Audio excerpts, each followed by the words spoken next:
So welcome everybody. It's nice to see you. My name is Lisa Stenderson Kramer and I'm Devoted Wife. I'm here tonight with my husband, Scott Kramer, who's Devoted Dad. A lot of you have heard about him online and know a bit about his story.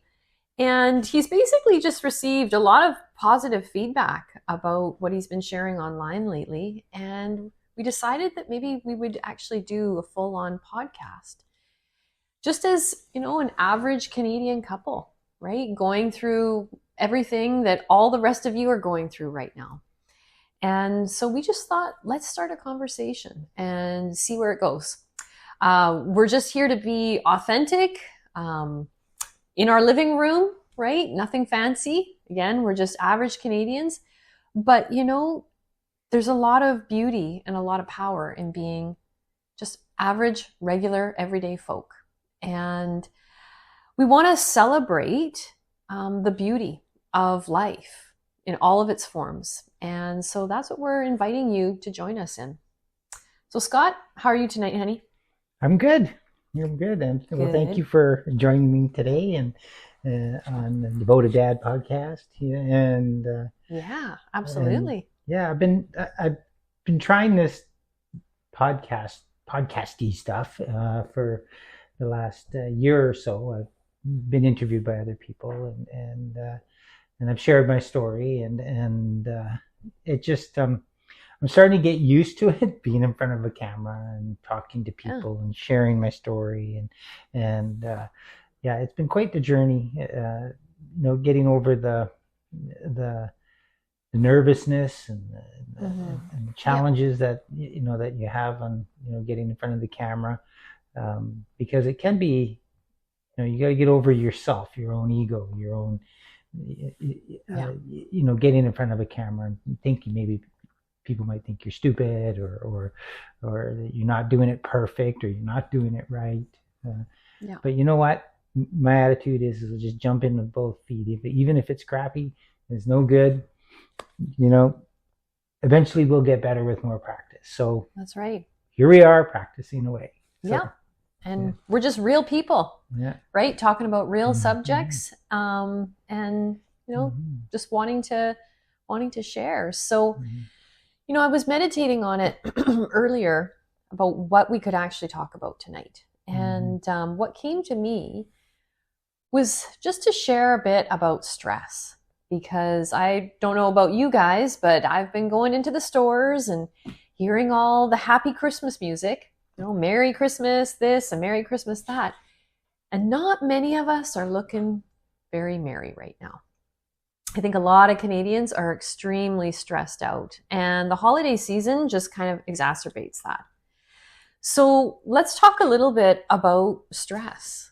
And Scott, you've been through tremendous amounts of stress over the last few years, and you've been able to get through it, right? So what do you want to share, honey, about stress? What can we do to deal with it? What can we do to let go of it? How do we use stress?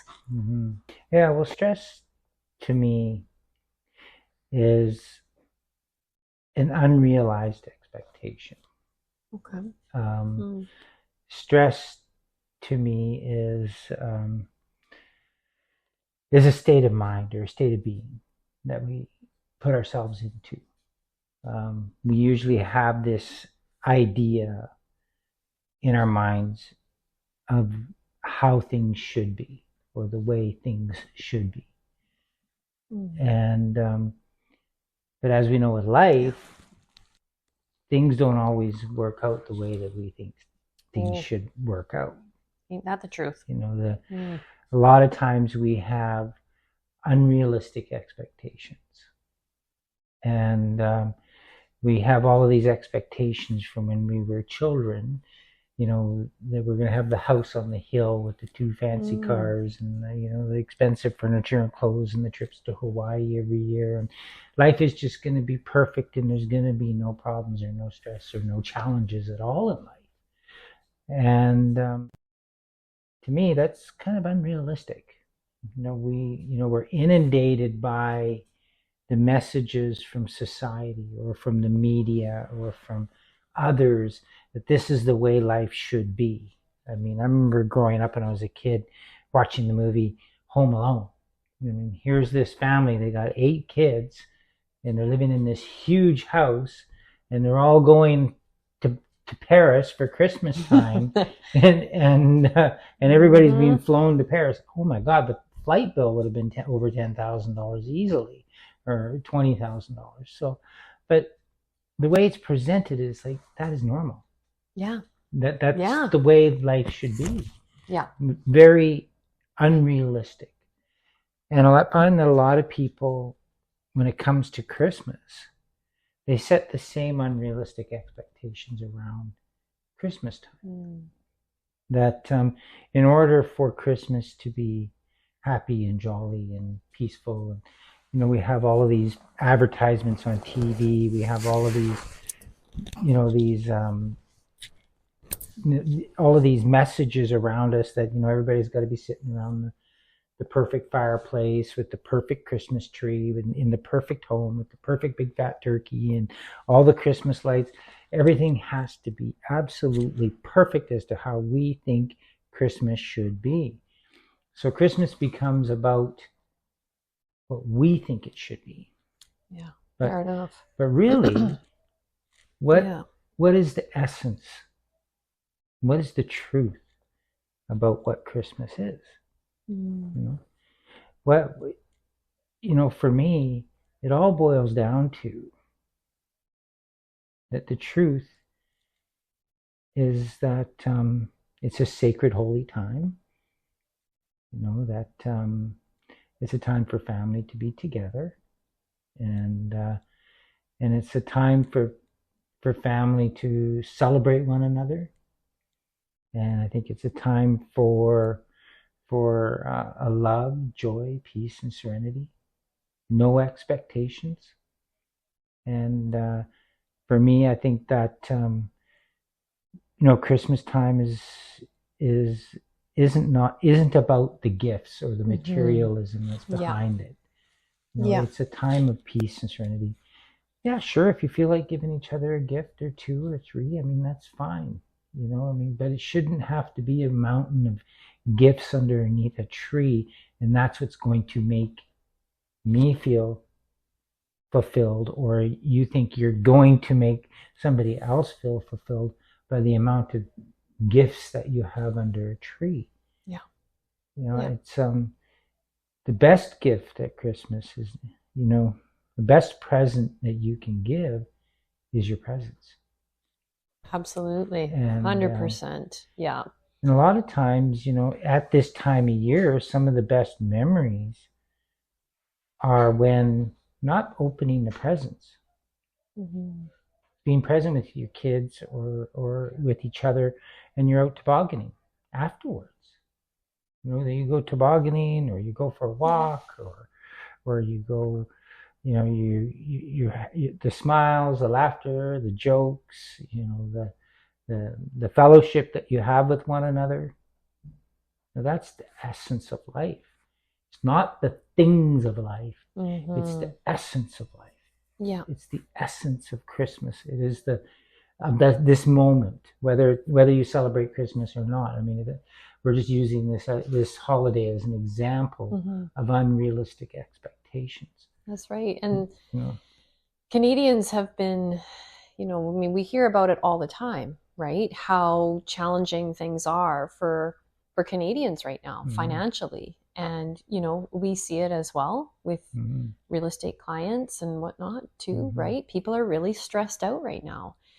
And it's easy to think that we have to keep up to what we used to be able to do or what we used to have, right? And so it is about adapting, right? It's about adapting to what the reality is right now, and being in acceptance, I think, you know, and being willing to have your ideas change, being willing to try different things, but primarily, like you said, that presence.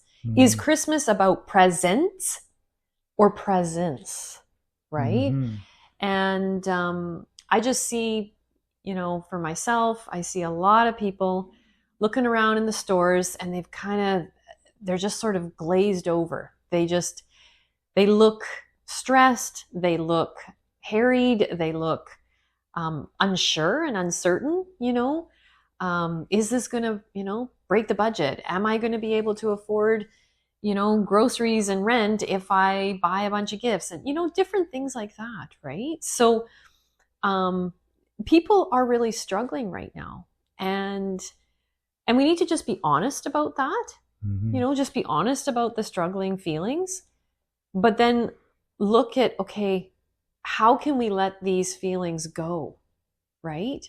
And of course, I know you always talk about that's always an inside job first, right? So tell me a little bit more about your philosophy of like, how do we let go of these expectations if we've been used to, having a whole bunch of presents at Christmas, and we've been used to, going out skiing and doing all these other activities, and maybe this year that's not going to work, right? How do we let go of kind of maybe some of those activities or things from the past, but still create a really good now?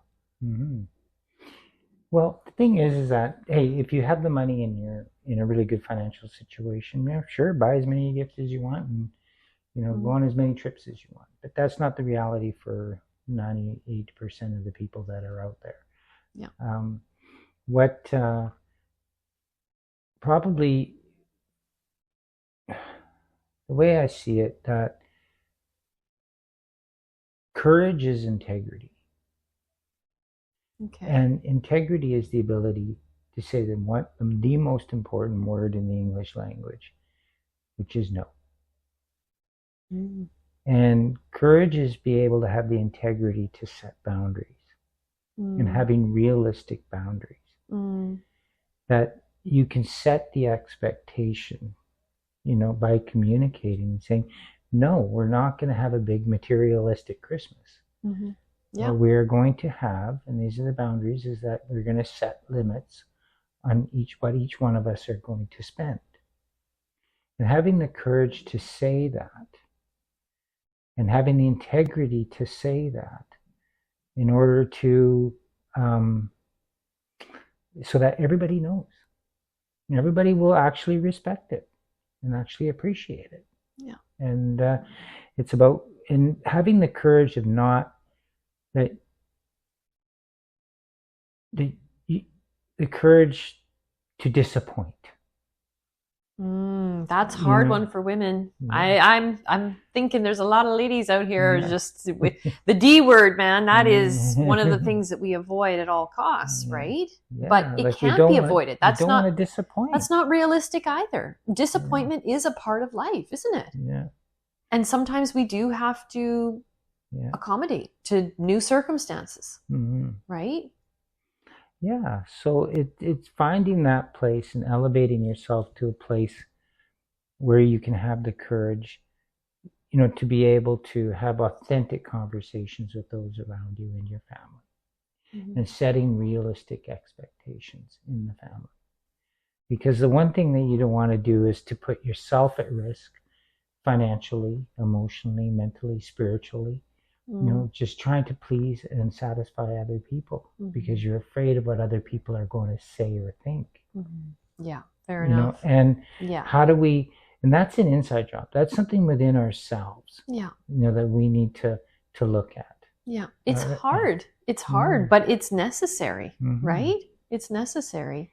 Yeah. And you know what? And honestly, if you think you're going to do it for other people and what they think, and oh my God, look at that family over there, they're getting a better Christmas than we're getting, because they have more stuff. No, that's not what life is about.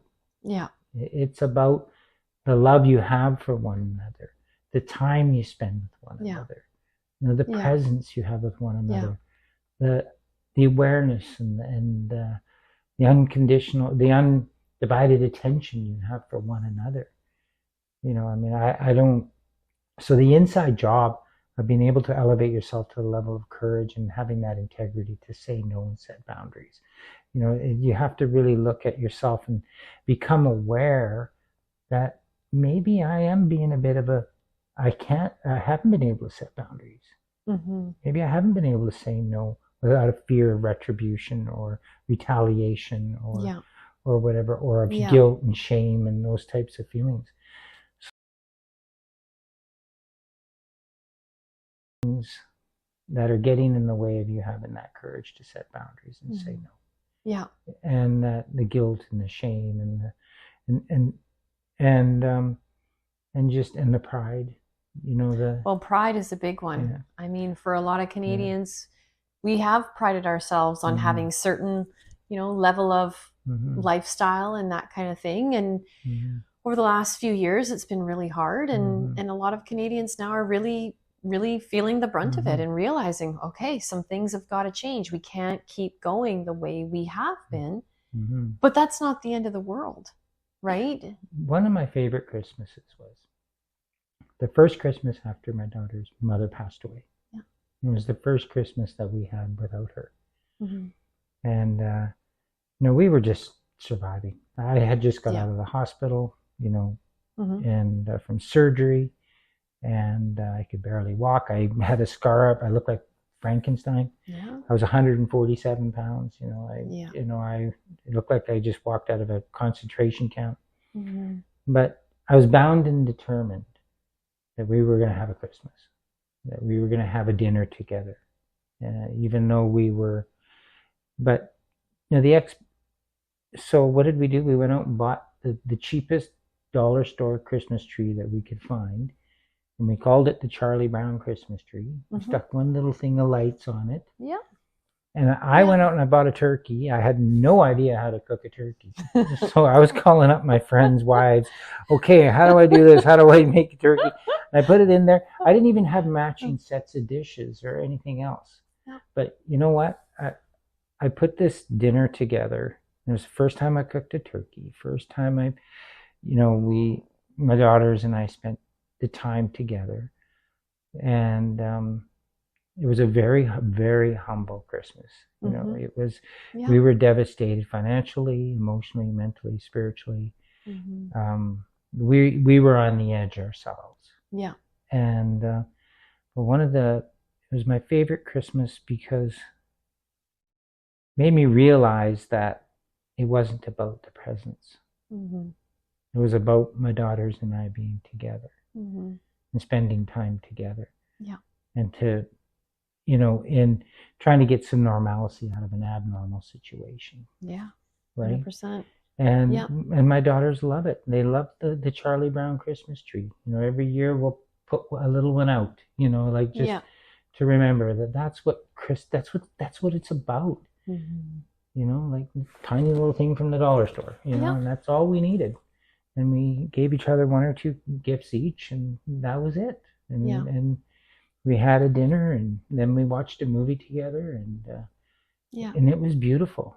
Yeah. And all three of you remember that, right? And we all remembered it. Yeah. Yeah. Exactly. And and it was just out of love for one another. And but I mean, I had to let go of my pride. I had to let go of my fear, and I had to set the boundary, and I had to, and say, okay, this is how it's going to be. It's not much. Yeah. But we don't have much, and it isn't much, but what we do have, we take pride in. That's right.